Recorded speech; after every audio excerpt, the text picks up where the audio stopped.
Isolated, forest cottage she was never destined to see again. They turned an abrupt angle, the night and darkness shut it from her view, and with a long, shivering sigh, she bent her head once more on her pale hands. The night ride through the forest with the wind wailing eerily in long, lamentable blasts through the waving arms of the trees, with the rain driving in blinding gusts in their faces, with the pall of an almost Egyptian darkness around, above, and on every hand. That night ride. Sleeping or waking, in after days, alone or in the gayest assembly, it would rise like a haunting vision before the eyes of Willard Drummond, and the little, bowed, shadowy figure crouching silently in a corner of the wagon, would awaken in his heart feelings of undying remorse. That night ride, through the long, lonesome woods. All the great wrong he had done that little, bowed form, from whose gentle lips no word of reproach ever fell, from whose loving eyes no accusing glance ever flashed, arose in bitter array before him, until he felt as if he could never encounter the gaze of those earnest, soul-lit orbs again, felt, as he walked beside her, as much out of his sphere as a lost soul might feel before the gates of heaven. Then, by a natural transition, his thoughts were straying out to the future, to Sybil. She was lost to him now, as much as though she were dead and in her grave. There was a sharp, keen pang piercing through his heart for one moment, at the thought; the next, a more generous feeling filled it, and he felt as if he could even joyfully give her up, to save her from that awful doom. Once Sybil was saved, his determination was to depart with his little, drooping girl wife, to some far-off southern clime, to some sunny village in France, or Italy, where the more genial climate would restore her to health, and where the wretched past would be forever unknown. There, he would endeavor to atone, by his devoted care and attention, for all he had ever made her suffer, and forget Sybil. But that name, as usual, woke a host of tender, sorrowful memories, and something akin to despair again replaced every other feeling in his tortured mind. Truly, in the keen suffering of that moment, he realized what divine retribution is. And so on, still on, through the chill, bleak night, the driving, splashing rain, the sighing, moaning wind, the dark, desolate forest road, our weary, silent trio wound their lonely way. Not a word was spoken from the moment of starting. Christie bowed, collapsed, shuddering, cowered in the bottom of the rude cart, her white, thin face hidden in her whiter, thinner hands. Uncle Reuben, urging on the stumbling donkey to his utmost speed, and now and then turning to see that little Christie was safe, or to glance at the tall, dark figure walking opposite. And Willard Drummond, with his hat drawn down over his brows, muffled in his cloak, strode on, with bowed head, too absorbed in his own bitter thoughts to heed the flight of time.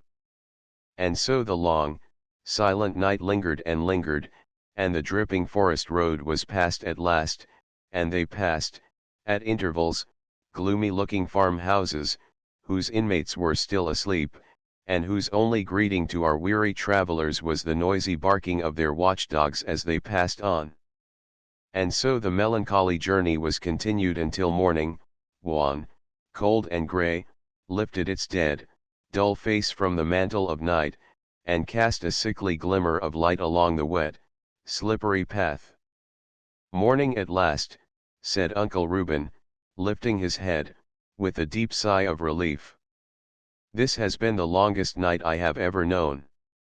"Yes, morning," said Willard Drummond, looking up bitterly at the dull, leaden sky, "and we so far from Westport yet, only one day more between her and an ignominious death." Uncle Reuben looked at him a moment, and then at the bowed form in the cart, with a look of calm reproach. "Is thee tired, Christie?" he said, approaching her. She lifted her head, disclosing a face so white and haggard, so worn with fatigue, sleeplessness, and grief, that even Willard started back in sorrow and alarm. "Oh, little Christie. I knew this journey would kill thee," said Uncle Reuben, with a groan. "I feel a little tired, that is all," she said, forcing a wan smile. "Dear friend, do not look at me with such frightened, anxious eyes, it is nothing. Thee is deadly pale, Christie." "I am cold," she said, with a shiver, "nothing more." "And wet through," said Uncle Reuben, sorrowfully. "We must stop at the first house we meet, and get some dry clothes, and some breakfast." "No, no, you must not stop, there is no time to lose." "Pray, go on," said Christie, in alarm. "Thee must take time," said Uncle Reuben, firmly, looking straight at Willard. "Thee will hardly live to see Westport, else. Does thee want to die a suicide, Christie?" "He speaks truly, dearest, we must stop at the nearest farmhouse," said Willard, bending over her. "My poor Christie, you do indeed look jaded to death," he added, sorrowfully. "It is nothing, Willard. If I only reach Westport in time, I care for nothing else. But I do, Christie. I want you after that to hurry and get well, and come with me to Italy, to far off, beautiful Italy, where our lives will be happy as a fairy tale." She lifted her large, lustrous blue eyes to his face, with a long, steady gaze, the calm, far-seeing gaze of a soul lingering on the verge of eternity. How plainly those mournful eyes said, "Too late. Too late." But she did not speak, she only smiled faintly, and then sank wearily back, with her head shrouded in her mantle once more. The white hands of morning were now fast pushing aside the clouds of night. As they went on they encountered one or two laborers, with spades on their shoulders, going to their daily toil, who stared at them with lackluster eyes, as if they thought them ghosts. At the end of half an hour they reached a comfortable-looking farmhouse, and alighted at the outer gate. Willard lifted Christie out in his arms, while Uncle Reuben, with his whip, kept off the dogs that ran out, barking loudly. The noise brought the farmer himself to the door, who, noticing the drooping form of Christie, and the pale, worn face of her companions, cordially invited them to enter. There was a bright, cheerful fire blazing on the ample hearth, and a woman bending over it, preparing breakfast. As she placed a chair for Christie, into which the young girl dropped, totally exhausted, Willard drew her aside, and placing his purse in her hands said, "My good woman, you perceive the young lady's clothes are wet through. Will you be good enough to take her to your room, and furnish her with some dry ones?" "Yes, sir, I'm sure I'll be glad to help her, poor young thing. I've got some will just about fit her," said the woman, with a sympathizing look. Willard whispered a few words in the ear of Christie, who arose and followed the woman from the room, while a girl about Christie's size took charge of the breakfast.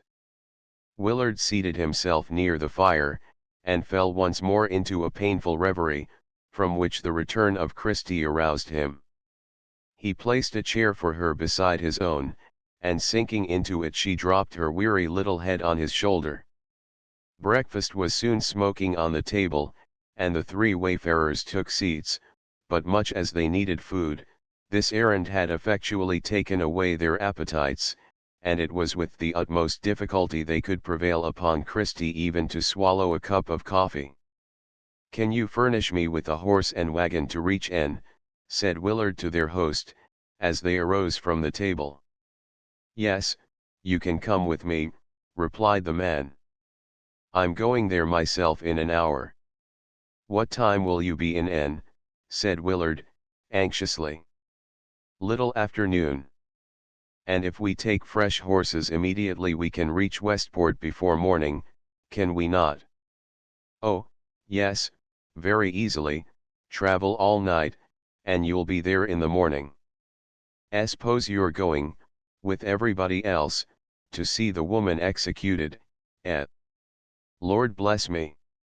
What's the matter with her, said the man, in dismay, as Christie, with a loud, indescribable cry, hid her face in her hands. Nothing. Nothing, said Willard, and with a face perfectly colorless. What time at what hour, I mean, does this execution take place? 9 in the morning, has to be early on account of the mob. Nobody ever heard tell of such a mass of people as will be there. Most as many as at the Day of Judgment. Can you not start right away? No, couldn't before an hour. Is there any other conveyance to be hired near? No, there ain't, said the man, shortly. Everybody wants their own to take themselves there. If it's to see her hung you want, you'll be plenty time when I start.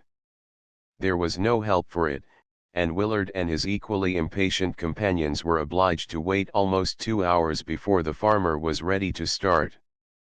Then he and his wife mounted on the front seat, and Willard and Christie sat behind, and throwing her arms around his neck, Christie bade Uncle Reuben a last farewell. "Goodbye, little Christie," he said, sorrowfully, "goodbye, and heaven bless thee. I will come to see thee some day soon." And then good Uncle Reuben entered his donkey cart, and turned his sad face toward the lonesome forest cottage, doubly lonesome now. And Christie, shrinking closer to Willard, laid her tired head on his arm, too weary and exhausted even to weep for the friend she had left. The farmer, who had no intention of injuring his horse by fast driving, went plodding at a jog trot onward, in spite of Willard's furious demands to drive fast. Inwardly cursing the lazy beast, he gave up the effort at last, and strove to while away the tedious hours in conversing with Christie. Slowly and somewhat incoherently he learned from her all the events of that night, and of her after life in the cottage, and her motives for remaining there. "And you were willing to remain in that isolated place all your life that I might marry Sybil Campbell, my poor Christie," he said, with a pang of deepest remorse. "And so you loved me still, even believing me guilty." "Oh, Willard! Did you think for one moment that I could cease to love you?" she answered, fervently. "It was because I loved you so well that I wished to see you happy with Sybil. My faithful, leal-hearted, unselfish little wife," he groaned, pressing her closer to his side. "But, Willard, there is one thing I want to know. I want to hear it from your own lips. Answer me truly, as you hope for salvation, do you love Sybil Campbell?" "Oh, Christie, I do. I do. Better than life, better than my soul's salvation? Better than my hopes of heaven do I love her," he exclaimed, passionately. "It is well," she said, folding her hands, with a slight shiver. "Thank heaven for the boon of death. But, Christie, I will forget her, you are my wife. I will go far away, where I will never see her more," he said, recalled to himself. "By devoting my life to you, I will try to atone for all I have made you suffer, sweet wife. It will not be necessary, Willard. Dearest, best Willard, can you not see I am dying?" "Christie," he cried out in alarm. "I mean that my days are numbered, and, Willard, I am happy. I only wish for life long enough to save Sybil." Something in her tone checked the words he was going to say, and both relapsed into silence, broken at last by her saying, "Tell me all that has happened to you and to my friends, since that night." And then he began, and related all, his father's death, the shock he received on hearing of her murder, of his departure for Europe with the Campbells, of their return and their marriage. At this point he could feel a slight shudder run through the frame of Christie, but when he spoke of the unlooked-for interruption, and of Sybil's being carried off to prison, and of her condemnation, she trembled so convulsively that he was forced to stop. "Oh, poor Sybil," she said, passionately. "Oh, Willard. Her fate was far worse than mine. What is suffering of any kind compared with the shame, the overwhelming disgrace of that trial, exposed to the merciless eyes of the hundreds?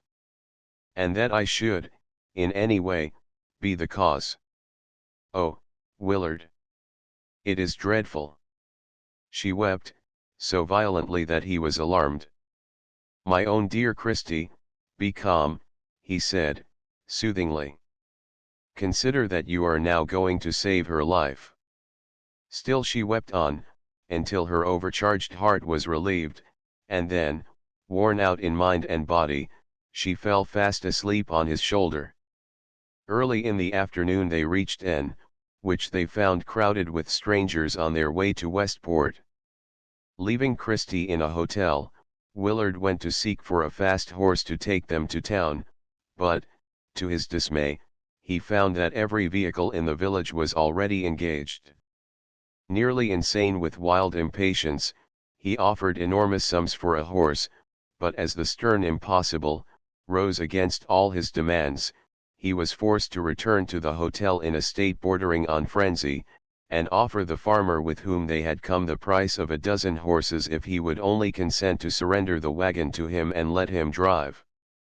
Carried away by the young man's distracted words and manner, he at last consented, and causing Christie to be wrapped up in a large, warm shawl to protect her from the night air, he lifted her into the wagon, took his seat beside her, and dashed off at a breakneck pace. Not a word was spoken, as Willard, urging the animal to its utmost speed, almost flew over the ground. The few remaining hours of daylight passed, and night fell dark and starless. On, still on, he urged the reeking, foaming, panting beast. They were still far from Westport, scarcely more than halfway, and the short night would soon be gone.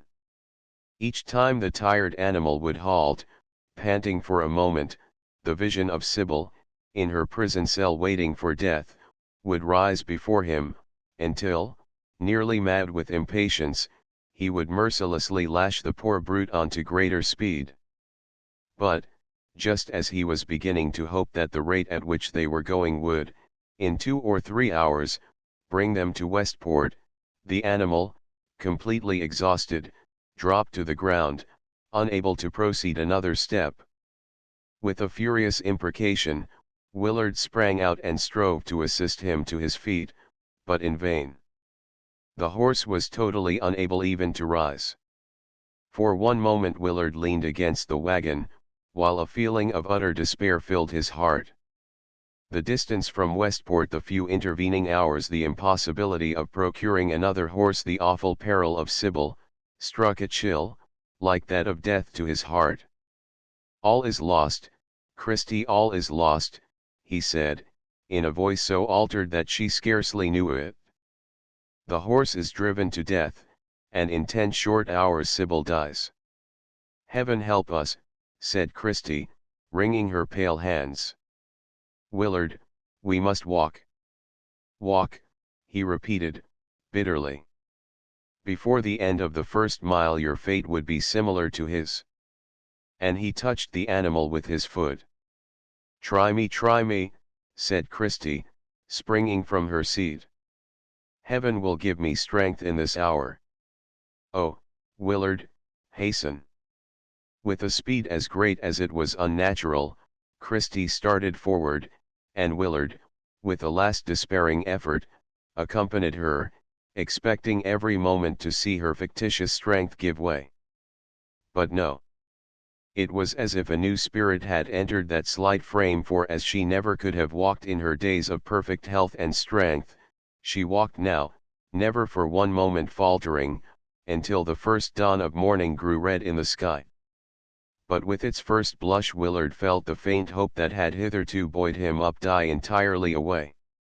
Walk as they might, he felt it would be high noon before they could reach Westport. "It is all useless, Christie," he said, pausing abruptly. It is no use trying, we can never save her. We will save her, we shall save her, exclaimed Christie, with a strange kind of exultation. Hark, she added, do you not hear a carriage approaching? Even as she spoke, a cloud of dust arose, and the thunder of wheels was heard rapidly approaching. Saved, she cried, joyfully. Praised be God. Willard sprang forward to intercept the driver, and saw a large country wagon nearly filled with people. Can you take us to Westport?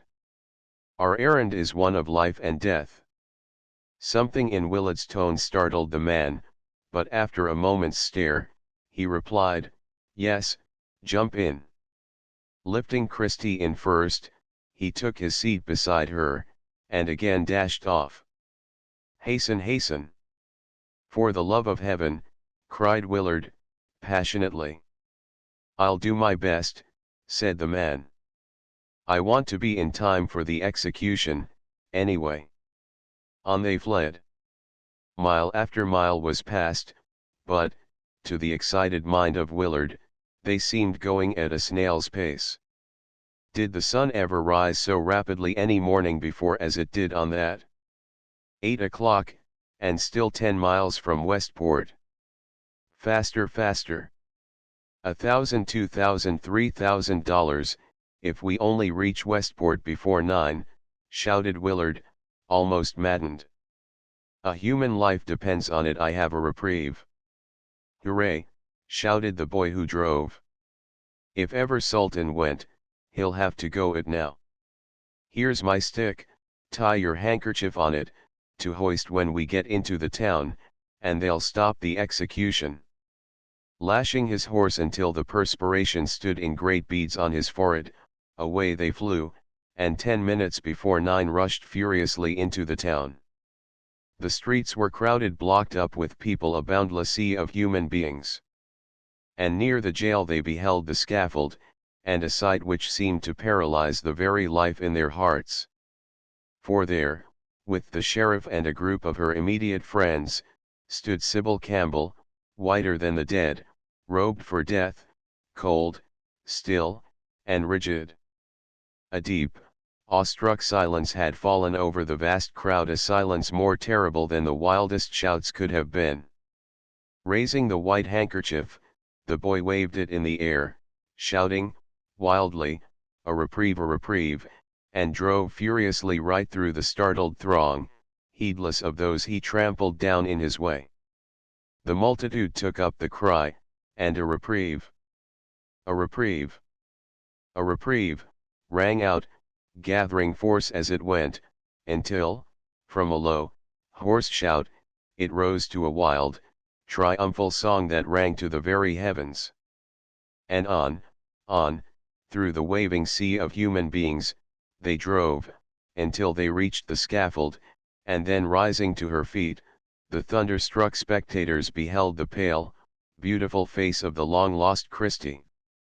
Chapter XXXV. Meetings and Partings. I am not mad, I would to heaven I were, for then 'tis like I should forget myself. Oh, if I could, what grief should I forget? Shakespeare. For one moment, so great was the surprise, that every shout was hushed, and the silence of death reigned. The next, a wild, fearful cry, that those who heard would never forget, rang out, and a man, amid the crowd, fell heavily to the ground. There was a swaying to and fro, as the vast sea of human beings made way for those who raised Edgar Courtney, white and senseless, from the ground, a dark stream of blood oozing from his lips, and a murmur ran round, he has burst a blood vessel. But in another moment he was forgotten, and every eye was riveted on the scaffold, every ear was strained to hear what was passing there. Sybil's mind, stunned by the many shocks it had lately received, had sunk into a sort of lethargy, from which nothing could arouse her, and now she stared vaguely at Christie, like one in a dream. But, with a passionate exclamation, Mr. Brantwell sprang forward and caught Christie's hand, exclaiming, "Saved! Saved. Sybil is saved. Christie lives. And then the mob, catching up the words, sent forth shout after shout, until the very air seemed to ring. Saved. Saved, repeated Christie, with wild exultation, and then the unnatural strength that had hitherto borne her up gave way, and she sank fainting in the arms of Willard.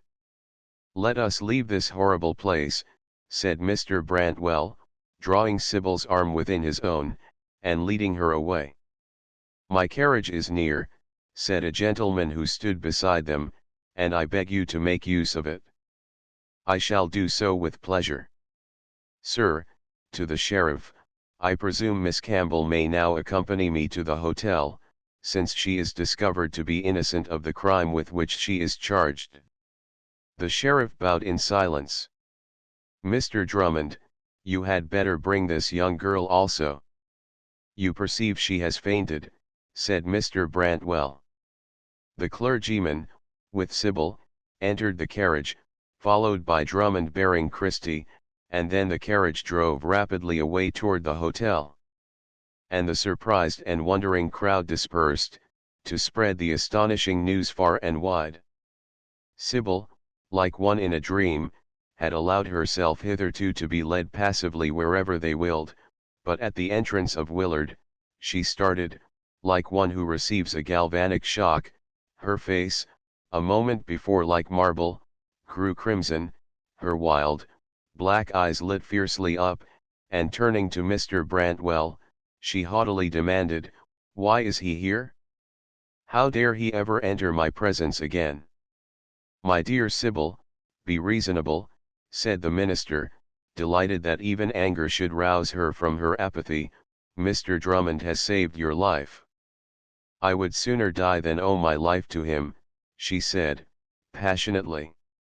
"My dear Sybil," said the minister, soothingly, as he cast a deprecating glance at Willard, "you mustn't talk like this, it's very wrong, you know." "Let her speak, Mr. Brantwell, I deserve it all," said Willard, bitterly. His words, the sound of his voice, wrought a revulsion in her feelings, and she cried out, in a tone of passionate reproach, "Oh, Willard, Willard! How could you deceive me so? I loved you so much, Willard, and yet you deceived me.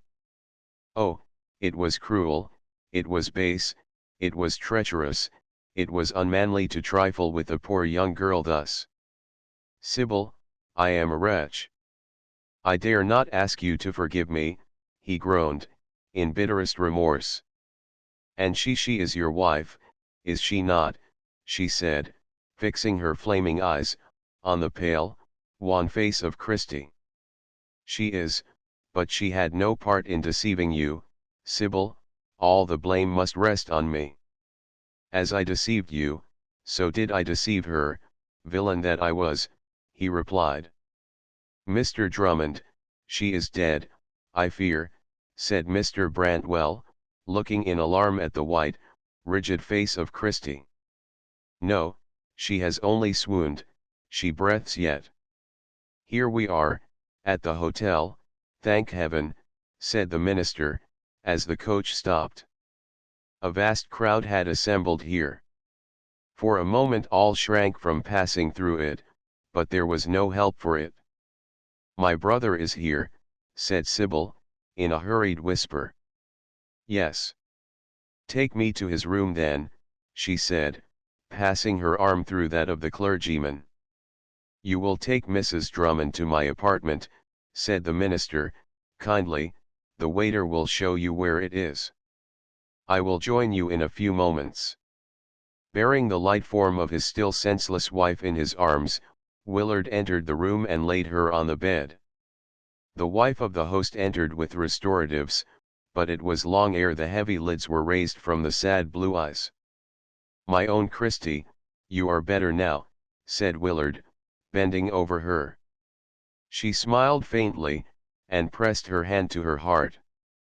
"Yes, I will soon be better," she said, in a strange tone. "Willard, where is Sybil?" With her brother, dearest. Have you told her all? No, Christie, I have explained nothing. Send for her, then, for her brother, too, and Mr. Brantwell. I want to tell them all, and get Sybil's forgiveness before you what? Nothing, dearest Willard, have you sent? A servant entered, and the message was delivered. But she has nothing to forgive you, Christie, you never wronged her. Oh, I did. I did, unintentionally, perhaps, but still I wronged her. Hark! They are coming, Willard. There was a soft knock at the door. Willard opened it, and Mr. Brantwell, followed by Sybil and Captain Campbell, entered. The young captain, pale, thin, and haggard, cast a fierce, implacable glance at Willard, but the sight of the frail, spiritual, attenuated form of Christie checked the fierce, passionate words that were already rising to his lips. A great change was perceptible in Sybil during these few minutes. The exhortations of the good clergyman had evidently not been without effect, for her pale, worn face had a calm, subdued look, as if she had at last realized the great danger she had escaped. Miss Sybil, dear Miss Sybil, can you ever forgive me, said the sad, sweet voice of Christie, as she held out her hand and looked wistfully, imploringly into Sybil's face. Oh, Christie, I have nothing to forgive you. You were not guilty, said Sybil, sinking down by the bedside, and hiding her face in Christie's little thin hand. Not wilfully, but still I wronged you. And there is another, will you not forgive him? Never, so help me heaven, fiercely exclaimed Sybil, springing up and casting upon him a glance of fire. Sybil, I am dying. You will not refuse my last request? Oh, Sybil, in a moment of thoughtless passion he married me, but all the time he loved you best. I can see it all now. He loved you then, he loves you now, better than all the world. And you can forgive him for the irreparable wrong he has done you, a deserted home, a blighted life, and an early death? Christie, you are an angel. No, no, only a frail sinner, with so much to be forgiven herself, that she can easily, joyfully forgive that. Sybil, my hours are numbered. Will you render them miserable by refusing my last request? Oh, Christie, you know not what you ask. Sybil, do you not love Willard still? Oh, I do, I do. Heaven forgive me, I do, she said, passionately. And he loves you. Willard, come here, take Sybil's hand. Now, Sybil, promise when I am gone to be his wife. There was a fierce struggle in the passionate heart of Sybil, a last struggle between love and pride, and her burning sense of the great wrong he had done her. With her face bowed, her whole frame quivering, she did not look up, would not speak, until the little hand of Christie fell imploringly on her head. Sybil, I cannot go until you promise me this. Oh, Sybil, I love you both so much that I would willingly die to make you happy. You love one another still, why should this one fault, committed in a moment of thoughtlessness, make your whole future lives miserable? Oh, Sybil, we have all so much to be forgiven, can you not pardon this? Still no reply. Sybil, I am dying. If I can forgive the wrong done me, why cannot you? Oh, Sybil, cast out this false pride that will make you wretched all your life, and make my last moments happy by this promise. Oh, Sybil, dearest Sybil, consent. Christie, you have conquered, said Sybil, as she kissed through her fast falling tears, the pale brow of the dying girl. Then rising, she placed her hand in Willard's, and said, with sad earnestness, Willard, we have both erred, let us forget the past. I love you still, and forgive you all." He did not reply. He could not speak, but he raised the hand she extended to his lips, and turned toward the window. "Oh, thank heaven for this," cried Christie, exultingly. "Now I can die in peace." There was a low rap at the door. Captain Campbell opened it, and Laura Courtney, pale, wild and excited, entered. "Mrs. Courtney." "You here?" exclaimed Mr. Brantwell, in surprise.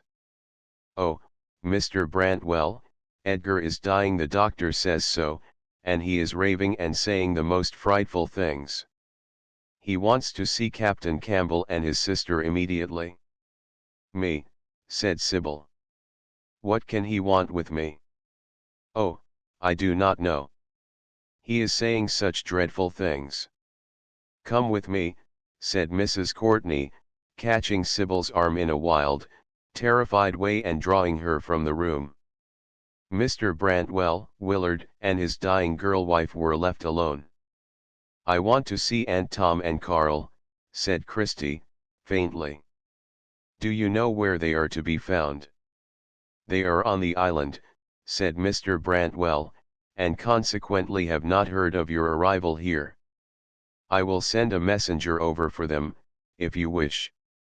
"Yes, yes," said Christie, eagerly, "send now right away." Mr. Brantwell left the room, and speedily returned to say that a man had gone, and Mrs. Tom and her nephew might be expected in a few hours. And then the good clergyman came and sat down beside the dying girl, and, taking her hand in his, began talking in a low earnest tone, while Willard, with his head bowed on his hand, sat by the window, absorbed by many conflicting thoughts. And thus an hour passed, and then Captain Campbell and his sister returned, pale and excited, as if by some strange tidings. "Mr. Courtney," said the minister, inquiringly. "Is dead," answered Captain Campbell, with a slight shudder. "Is it possible?" "How very sudden," said Mr. Brantwell, in surprise. "What was the matter?" "He ruptured an artery this morning," replied the young man, beginning to pace the room with rapid strides, "and that, with the shock caused by the unexpected appearance of Christie, caused his death." "Christie's appearance? How could that shock him?" said the minister, still more surprised. "He thought her dead, thought himself her murderer, and fancied she had risen from the grave to accuse him," said Captain Campbell, excitedly. "Thought himself her murderer," said the minister, still repeating the young man's words, like an echo. "How was that?" Both Christie and Willard fixed their eyes eagerly on the excited face of the young captain. "Well, it was he who stabbed her that night on the beach." "He has confessed it all," said Captain Campbell. "He stabbed her," exclaimed Willard, springing to his feet, while Christie uttered a faint cry. "And why, in the name of heaven, should he try to murder her? What had she ever done to him?" "Nothing. He did not mean to injure Christie. He mistook her for his wife." "Mistook me for his wife," said Christie, like one in a dream. "And did he want to kill his wife?" "Yes, horrible as it seems, he wanted to kill her," said Captain Campbell. "The way of it was this," he said, stopping suddenly in his excited walk. "Courtney was jealous of his wife. He fancied she had gone to keep an appointment with someone on the island." A slight flush of crimson glowed for an instant on his dark cheek as he spoke, and he determined to follow her there. He went. In the storm and darkness he met Christie. He thought her his wife, and stabbed her, and left her for dead on the ground. Some apparition that he met terrified him, and he fled from the island, first returning to the spot where he had left Christie, but finding the body gone, swept away by the tide, as he imagined. He returned the next evening to the parsonage. There he found his wife living, but hearing the rumor of Christie's death, he knew he had stabbed her in his blind fury. He heard, also, that my sister had gone to the island that night, and that a woman resembling her had been seen flying through the storm about the time the deed was committed, and the diabolical project entered his head of having her accused of the murder, and thus freeing himself forever from all possibility of blame. How well he succeeded, we all know, and Sybil would have died an ignominious death for his crime, had not a retributive providence sent Christie here at the 11th hour to save her, and bring his crime to light, but too late to save her from the shame and humiliation of what has passed. May the foul fiend catch his soul for it. Oh, brother! Hush, said Sybil, laying her hand on his arm. Remember you speak of the dead. This is monstrous, said Mr. Brantwell, in a tone of horror. I never dreamt that any man in his senses could have committed such a crime. He was not in his senses, said Sybil, he was crazed with jealousy. Was he not sane when he accused you the double-dyed perjurer? Exclaimed Captain Campbell, fiercely. Oh, why does God permit such frightful injustice to go so long unpunished? Where slept his thunderbolts that this demon in human form was not stricken dead where he stood? Guy, my dear boy, be calm, interposed Mr. Brantwell.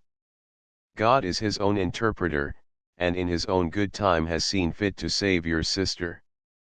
Let what is past be forgotten, let bygones be bygones. But Christie has not told us yet how she was saved, said Sybil, all that is still involved in mystery. Faintly, and in broken sentences, for her strength was failing fast, Christie related all that the reader already knows. To explain the presence of Bertha on the island, it was necessary, however painful it might be, to tell her story, and Guy and Sybil listened in sorrow and amazement. Then my father's wife lives yet, said Sybil, slowly. And now I remember, though indistinctly, like a dream, of catching a glimpse of a tall, dark, handsome woman in the upper rooms of the old lodge, when I was a boy, said Guy, thoughtfully. It is strange I thought so little of it at the time, for her presence there was singular. What terrible revelations time brings to light! Who would ever suppose my father could have done such a deed? His child, too, may be living yet, said Mr. Brantwell. How unfortunate that there is no clue to tell what may have been its fate. Ere any one could reply, a bustle at the door arrested their attention, and, the next moment, Mrs. Tom entered, followed by Carl, and rushing to the bed, clasped Christie in her arms, laughing and crying hysterically. My own darling child! My own blessed baby! My dear, darling little Christie, were her exclamations, between laughing, and crying, and hugging. Dear Aunt Tom! Dear, good Aunt Tom! Oh, I am so glad to see you again, said Christie, throwing her arms round her neck, her wan face flushing with joy. And to think that you was married, and I never knowed a word about it. Lor sakes! And to be killed, too, and come to life at the nick o' time, said Mrs. Tom, with another hug, and a laugh, and a fresh burst of tears. Carl, you great, lazy, idle vagabonds, come over here and see Christie, stead o' standing there, shiftin' from one foot to another, like you had got into a nest o' young wipers. Thus adjured, in the sharp, peremptory tone that reminded Christie of other days, Carl advanced and pressed his lips to Christie's cheek as gingerly as though he were afraid of burning himself. Evidently relieved when this was over, he edged off toward the door, and, at the invitation of Sybil, took a seat, and sat down on the extreme edge of the chair. And then, when Mrs. Tom had hugged and kissed Christie to her heart's content, and laughed and cried herself into something like composure, her first demand was to learn all that had happened since that there awful night. And Sybil, fearing to further agitate Christie, who had now fallen back, completely exhausted, on her pillow, led the bustling little woman over to the window, and seating herself near her, related all. Mrs. Tom listened with many lor-sakes, and gracious me's, and oh's, and ah, lords, until Sybil began relating the maniac's story. As she proceeded, Mrs. Tom grew violently agitated, and before she could reach the end, the old lady had jumped up, and, pale and trembling, bent over Christie.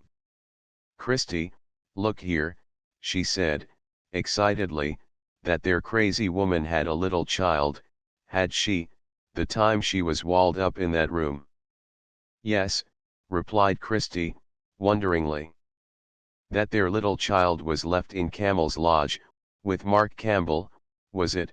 continued Mrs. Tom, more and more agitated. "Yes, I believe so." "Why, Aunt Tom, what's the matter?" "And they never could find out what became of it after, could they?" again asked Mrs. Tom, sinking into a chair. "No." "Why, what in the world does ail you, Aunt Tom?" said Christie, in still increasing surprise. "Oh, my Saviour! Oh, my dear Lord! Only to think on it, Christie, that there crazy woman is your mother. You are the little child that was left with Mark Campbell." In a moment nearly all present were on their feet, gazing in wonder and amaze on Mrs. Tom, and on each other, as if asking what in the world they were destined to hear next. Christie, too weak now to betray any emotion, lay still, with her wondering blue eyes fixed on the old woman's face. "Yes, you needn't stare, all of you, it's just so," said Mrs. Tom, very much excited, "and the way of it was this: one morning early, just as I ris, Mark Campbell came into my cottage with something I took to be a bundle, under his cloak.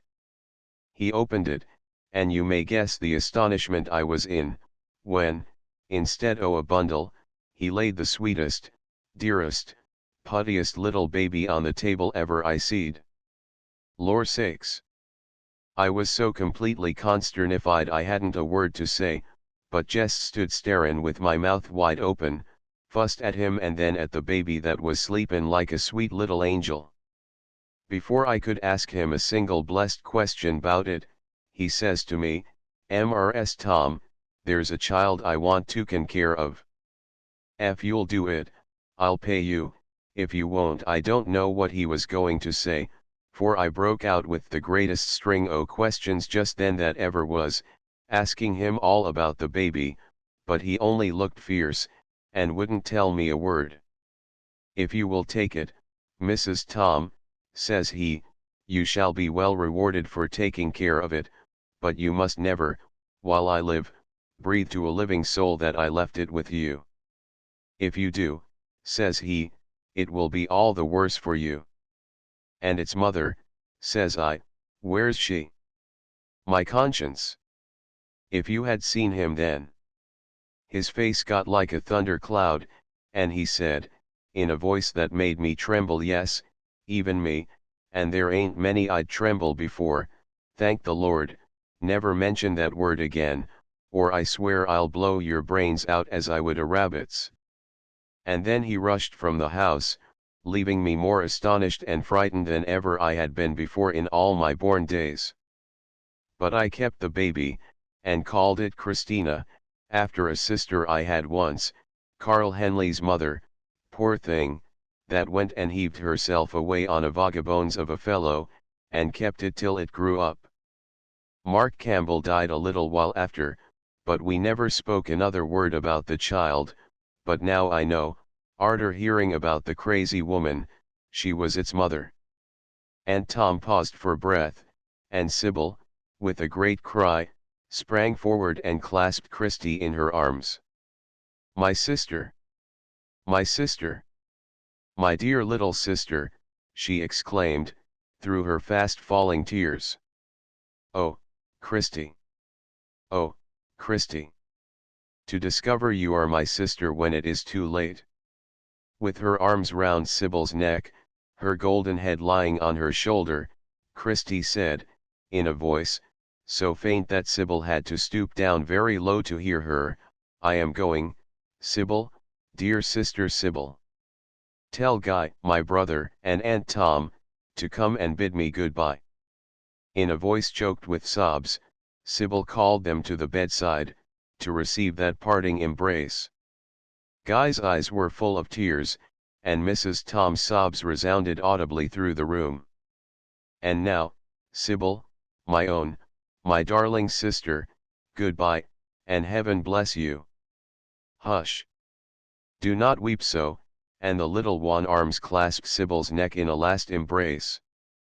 Dearest Sybil, go now and send Willard to me. Pressing a last kiss on the transparent brow, Sybil arose, and beckoned Willard to approach. Calm and tearless, but pale with a grief too intense for tears, he came over.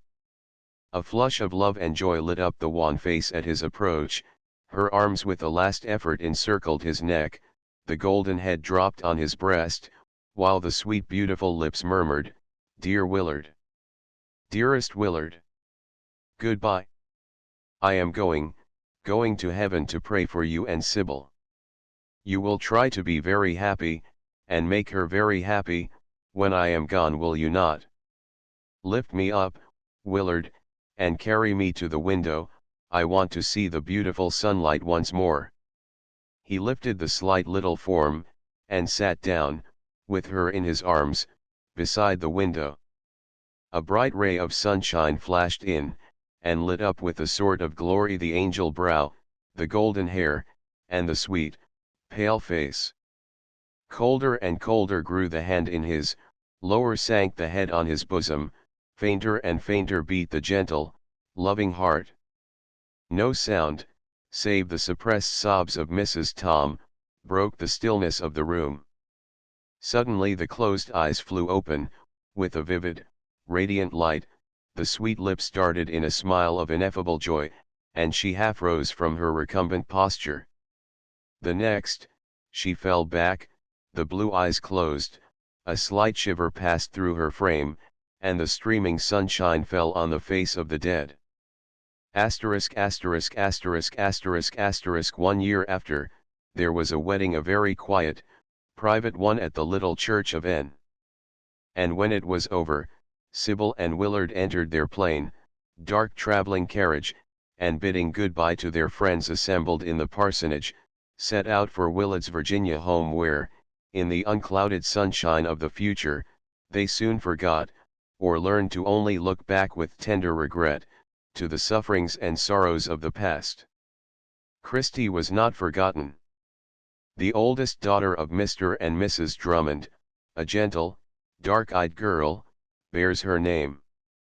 Asterisk asterisk asterisk asterisk asterisk 3 months after the marriage of Sybil, her brother led to the altar Laura Courtney, whose natural vivacity soon overcame the shock she had received by the sudden death of Edgar Courtney, her unloved husband, and 3 days later, in the Good Bark Evening Star, she was dancing over the bright waves of the Atlantic, on her way to Europe with Captain Campbell. Willard Drummond sent for Uncle Reuben and Bertha, and for several years they resided with him. But when at last the gentle maniac passed in peace away, her faithful cousin bade them farewell, and set out for his boyhood home, to pass his last days under the old roof tree. And Aunt Tom, good old Aunt Tom, stayed still on the island, which no persuasions could ever induce her to leave, and there brought up Mr. Carl Henley in the way he should go, and employed her whole heart and soul in the, alas, vain labor of curing him of the sin of laziness. If any reader is concerned in knowing the future fate of that interesting young gentleman, I am happy to say, when he arrived at the years of discretion, he made the acquaintance of a strapping, strong-armed, red-cheeked German girl, who fell violently in love with the tallow-candle complexion and toe locks of the fascinating youth. Mr. Henley, after revolving the matter over profoundly in all its bearings, came to the conclusion that he might as well marry her as not, which he accordingly did, in the fullness of time, having previously extorted a promise from her to do all the work. Mrs. Tom, who had an invincible antipathy to foreigners, looked with dislike at first on her niece-in-law, but the unvarying good humor of Mrs. Henley, and her willingness to work, soon completely gained the good old lady's affections, and mastered her prejudices. The end. End of the Project Gutenberg ebook. The Queen of the Isle updated editions will replace the previous one. The old editions will be renamed. Creating the works from print editions not protected by U.S. copyright law means that no one owns a United States copyright in these works, so the Foundation, and you, can copy and distribute it in the United States without permission and without paying copyright royalties. Special rules, set forth in the General Terms of Use part of this license, apply to copying and distributing Project Gutenberg trademark electronic works to protect the Project Gutenberg trademark concept and trademark. Project Gutenberg is a registered trademark, and may not be used if you charge for an ebook, except by following the terms of the trademark license, including paying royalties for use of the Project Gutenberg trademark. If you do not charge anything for copies of this ebook, complying with the trademark license is very easy. You may use this ebook for nearly any purpose, such as creation of derivative works, reports, performances, and research. Project Gutenberg ebooks may be modified and printed and given away. You may do practically anything in the United States with ebooks not protected by U.S. copyright law. Redistribution is subject to the trademark license, especially commercial redistribution. Start, full license. The full Project Gutenberg license. Please read this before you distribute or use this work to protect the Project Gutenberg trademark mission of promoting the free distribution of electronic works. By using or distributing this work, or any other work associated in any way with the phrase Project Gutenberg, you agree to comply with all the terms of the full Project Gutenberg trademark license available with this file or online at www.gutenberg.org/license. Section 1. General Terms of Use and Redistributing Project Gutenberg Trademark Electronic Works 1.a.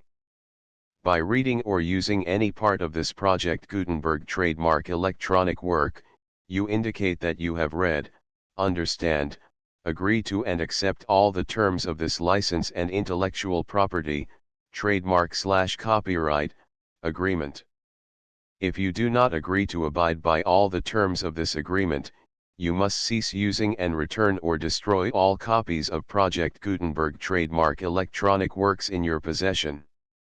If you paid a fee for obtaining a copy of or access to a Project Gutenberg trademark electronic work and you do not agree to be bound by the terms of this agreement, you may obtain a refund from the person or entity to whom you paid the fee as set forth in paragraph 1.e.8. 1.b. Project Gutenberg is a registered trademark. It may only be used on or associated in any way with an electronic work by people who agree to be bound by the terms of this agreement. There are a few things that you can do with most Project Gutenberg trademark electronic works even without complying with the full terms of this agreement. See paragraph 1.c below. There are a lot of things you can do with Project Gutenberg trademark electronic works if you follow the terms of this agreement and help preserve free future access to Project Gutenberg trademark electronic works. See paragraph 1.e below. 1.c. The Project Gutenberg Literary Archive Foundation, the Foundation or PGLOF, owns a compilation copyright in the collection of Project Gutenberg trademark electronic works. Nearly all the individual works in the collection are in the public domain in the United States. If an individual work is unprotected by copyright law in the United States and you are located in the United States, we do not claim a right to prevent you from copying, distributing, performing, displaying, or creating derivative works based on the work as long as all references to Project Gutenberg are removed. Of course, We hope that you will support the Project Gutenberg trademark mission of promoting free access to electronic works by freely sharing Project Gutenberg trademark works in compliance with the terms of this agreement for keeping the Project Gutenberg trademark name associated with the work. You can easily comply with the terms of this agreement by keeping this work in the same format with its attached full Project Gutenberg trademark license when you share it without charge with others. 1.d. The copyright laws of the place where you are located also govern what you can do with this work. Copyright laws in most countries are in a constant state of change. If you are outside the United States, check the laws of your country in addition to the terms of this agreement before downloading, copying, displaying, performing, distributing or creating derivative works based on this work or any other Project Gutenberg trademark work. The Foundation makes no representations concerning the copyright status of any work in any country other than the United States. 1.e Unless you have removed all references to Project Gutenberg, 1.e.1. The following sentence, with active links to, or other immediate access to, the full Project Gutenberg trademark license must appear prominently whenever any copy of a Project Gutenberg trademark work, any work on which the phrase Project Gutenberg appears, or with which the phrase Project Gutenberg is associated, is accessed, displayed, performed, viewed, copied or distributed. This ebook is for the use of anyone anywhere in the United States and most other parts of the world at no cost and with almost no restrictions whatsoever. You may copy it, give it away or reuse it under the terms of the Project Gutenberg license included with this ebook or online at www.gutenberg.org. If you are not located in the United States, you will have to check the laws of the country where you are located before using this ebook. 1.e.2. If an individual Project Gutenberg trademark electronic work is derived from texts not protected by U.S. copyright law, does not contain a notice indicating that it is posted with permission of the copyright holder, the work can be copied and distributed to anyone in the United States without paying any fees or charges.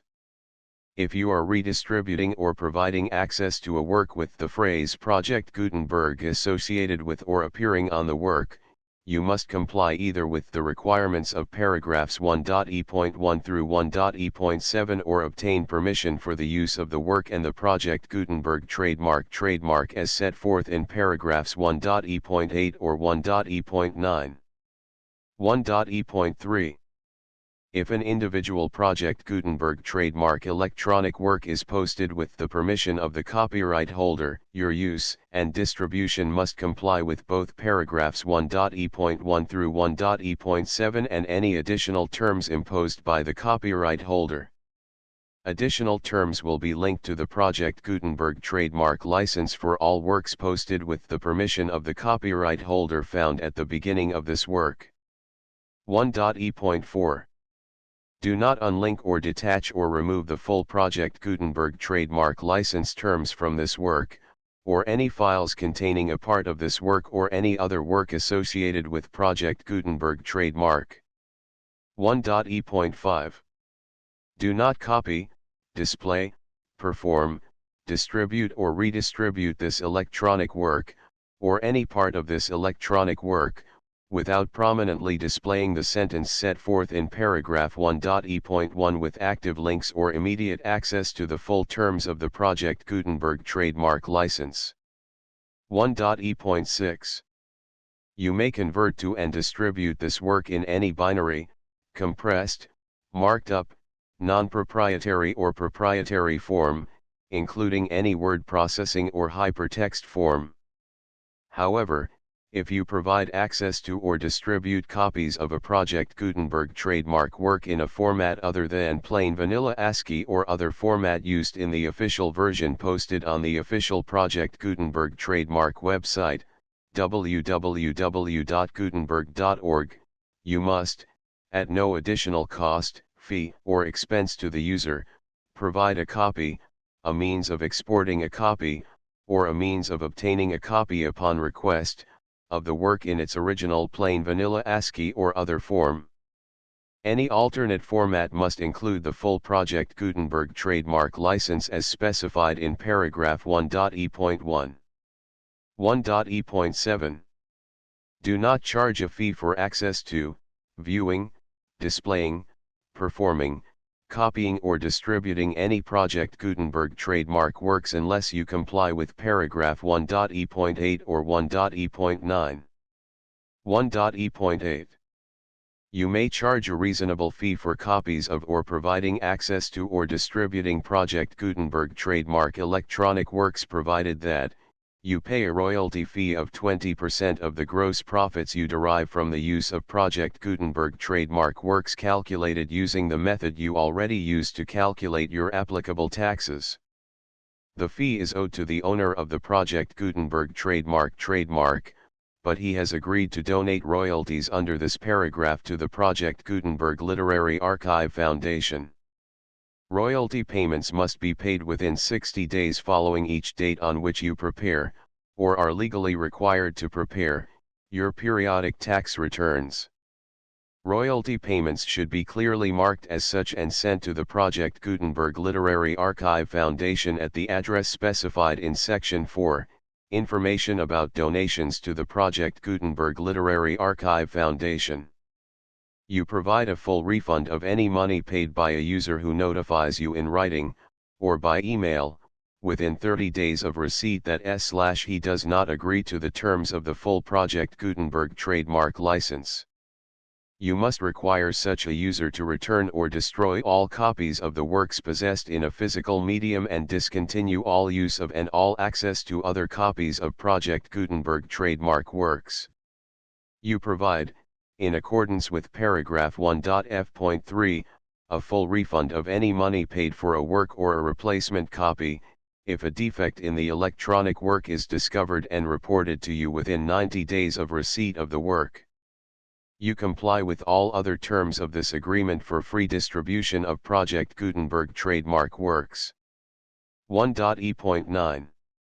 If you wish to charge a fee or distribute a Project Gutenberg trademark electronic work or group of works on different terms than are set forth in this agreement, you must obtain permission in writing from the Project Gutenberg Literary Archive Foundation, the manager of the Project Gutenberg trademark. Contact the Foundation as set forth in Section 3 below. 1.f.1.f.1. Project Gutenberg volunteers and employees expend considerable effort to identify, do copyright research on, transcribe and proofread works not protected by U.S. copyright law in creating the Project Gutenberg trademark collection.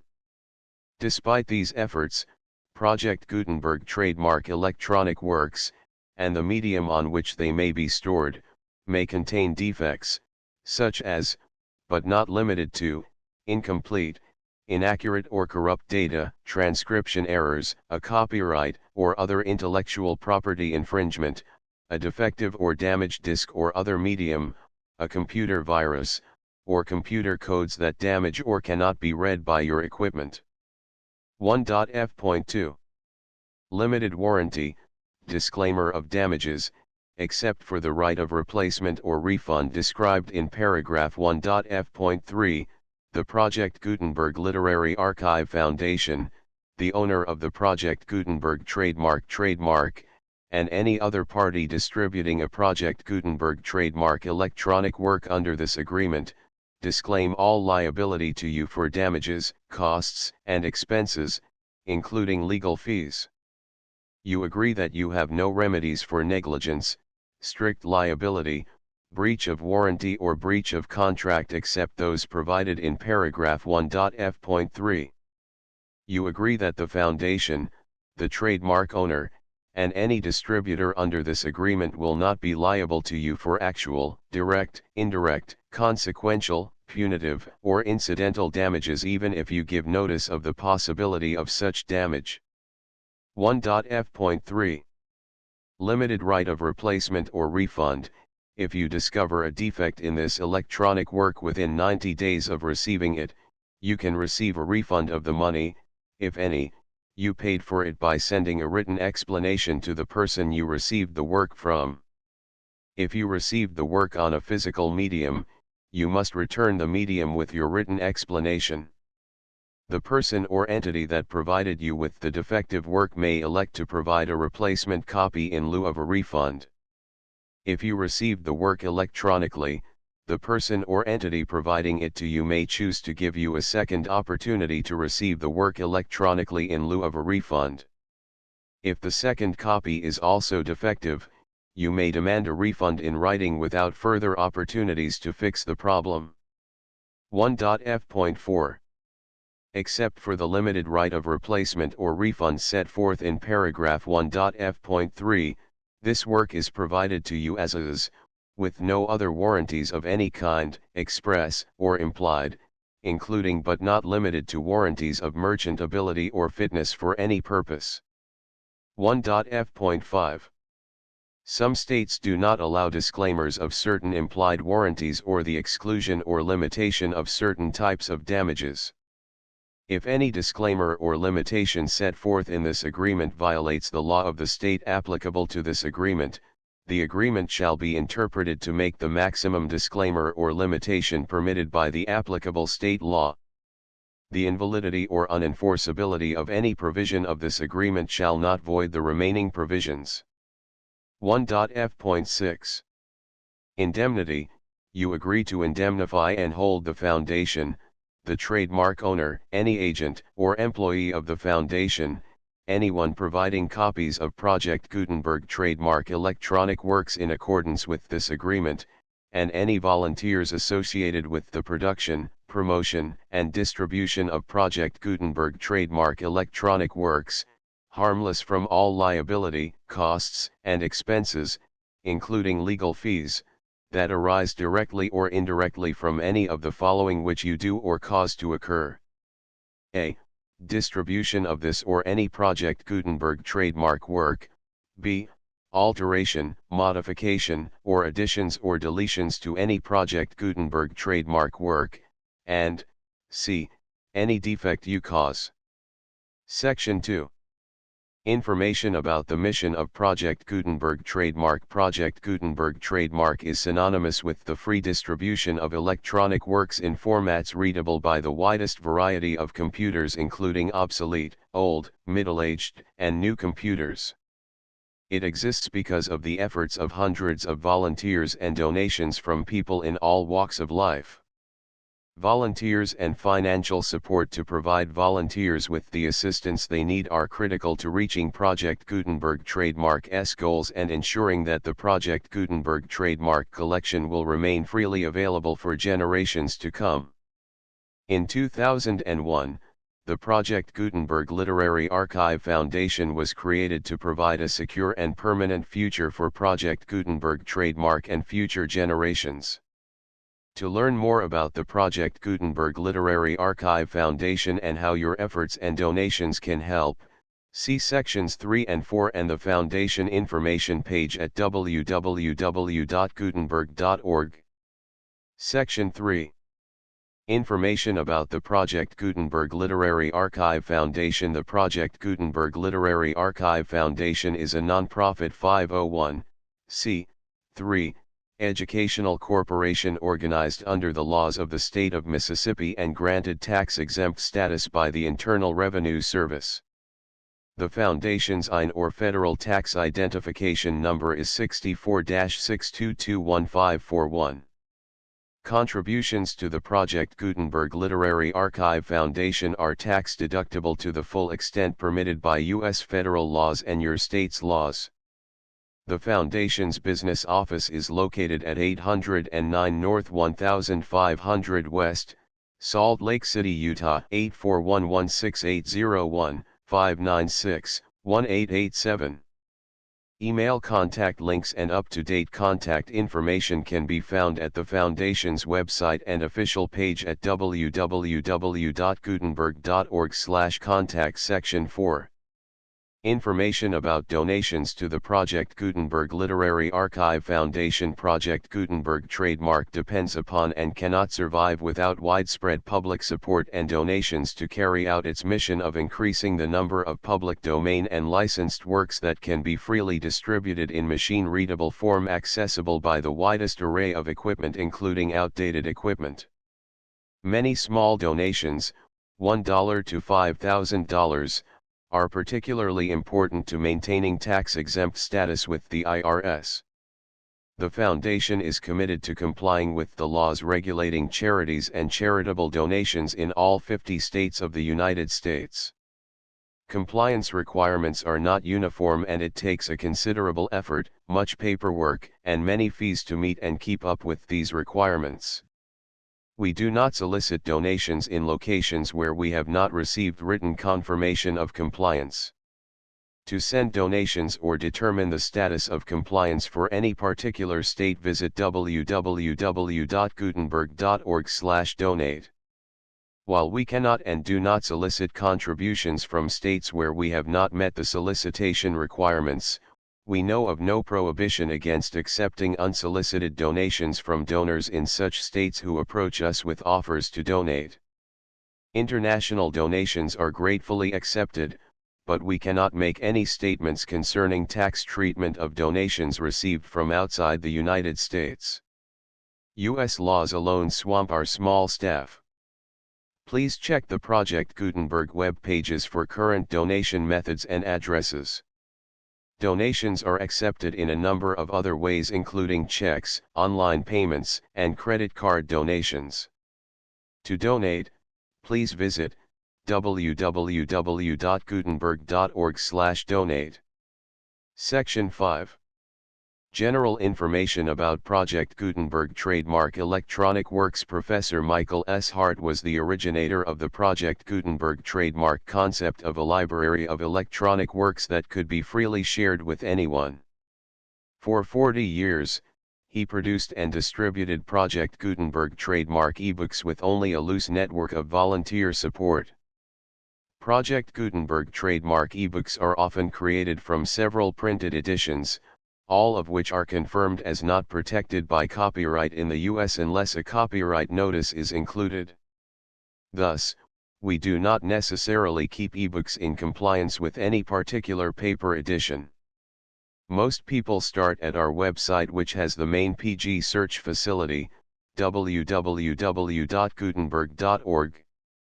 This website includes information about Project Gutenberg trademark, including how to make donations to the Project Gutenberg Literary Archive Foundation, how to help produce our new ebooks, and how to subscribe to our email newsletter to hear about new ebooks. Queen of the Isle. Chapter I, Camel's Isle. Chapter 2, The Magic Mirror. Chapter 3, The Maniac's Curse. Chapter 4, The Haunted Room. Chapter V, The Midnight Cry. Chapter 6, Off with the Old Love, and On with the New. Chapter 7, The Heart Struggle. Chapter 8, The Triumph of Passion. Chapter 9, The Vision of the Isle. Chapter X1 of Fortune's Smiles. Chapter 11, The Storm, the Wreck. Chapter 12, Sybil's Return to the Isle. Chapter 13, The Meeting. Chapter 14, Jealousy. Chapter 15, Self-Torture. Chapter 16, Falsehood and Deceit. Chapter 17, A Lull Before the Tempest. Chapter 18, The Fatal Note. Chapter 19, That Day. Chapter XX, What Came Next. Chapter XXI, That Night. Chapter XXII, Next Morning. Chapter XXIII, Morning in the Island. Chapter XXIV, Christie. Chapter XXV, The Maniac's Story. Chapter XXVI, Remorse. Chapter XXVII, The Widowed Bridegroom. Chapter XXVIII. The Thunderbolt Falls. Chapter XXIX. The Devotion of Love. Chapter XXX. Sybil's Doom.